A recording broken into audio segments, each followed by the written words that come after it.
Alright, here we've got the pork butts. Now we did 4 of them all together, and again, with the wrapping, I didn't videotape that part of it, but basically, same as I did with the brisket, if you watch that segment, is I cooked the pork butts till they had an internal temperature of 165 degrees.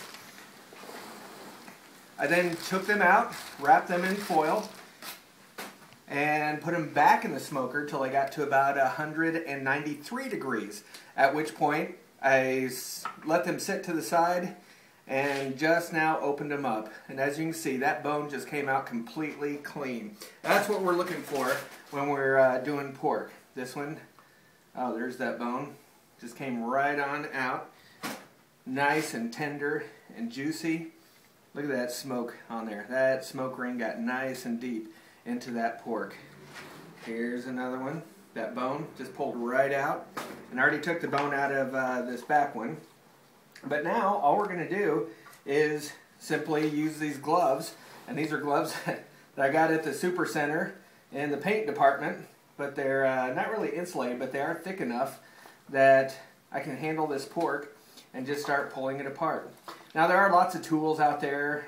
You can use forks if you want to do that for pulling the pork. They have what they call the bear claws that you can find at your barbecue super center, barbecue specialty stores to pull the pork. But personally, I like to get in here with my hands and just get it all pulled apart. And in doing that, and using my hands, I can find things like this. That's a fairly large piece of gristle that does not render down while it's cooking, probably close to the bone of that particular butt. But had I been using claws or forks, I might not have found that quite as easily.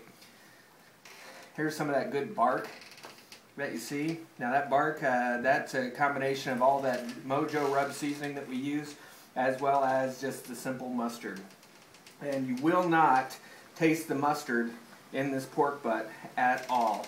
At this point, pork is so versatile, pulled pork is, that you can make this taste just about like anything. Now, I've not added any sauce to this. You could add sauce directly to this. When I serve this to friends and family, I typically put the sauce on the side. At competition, I would mix just a little bit of sauce in with it. But there are other things that you can add to it too to kick up the flavor a little bit, change the flavor a little bit. Maybe try some sweet Thai chili sauce, or if you like it spicier, maybe some Chinese sriracha chili sauce. That'll give it a nice kick. One thing I would not do at this point is I would not add any more of the rub to it, because in doing that, again, that rub, as I mentioned earlier, it does have some salt in it, and it's kosher salt, which is going to be a lot more grainy, and all the other spices combined in there, it's just not going to break down in here. Now look at that. Boy, that's beautiful. Now that's just ready for a sandwich, which we're going to do here for lunch in just a few minutes. So if you're watching this live, come on, join us. We're about to tear into this and the brisket and the ribs. Alright, that is going to do it for this portion of this 3-part series of Rhino's Road Trip, staying right here in Salem, Illinois.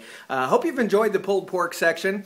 If you have some additional tips or tricks or suggestions for me, send them along. I'm always happy to read suggestions and ideas, either through this video channel, or you can visit my website at banditbbq.com. And there you'll find my contact information, telephone number as well. But I do answer emails almost all the time, except when I forget. But you can send an email to me at Rhino, R-H-I-N-O, at banditbbq, B-A-N-D-I-T, bbq.com. That's Rhino at banditbbq.com.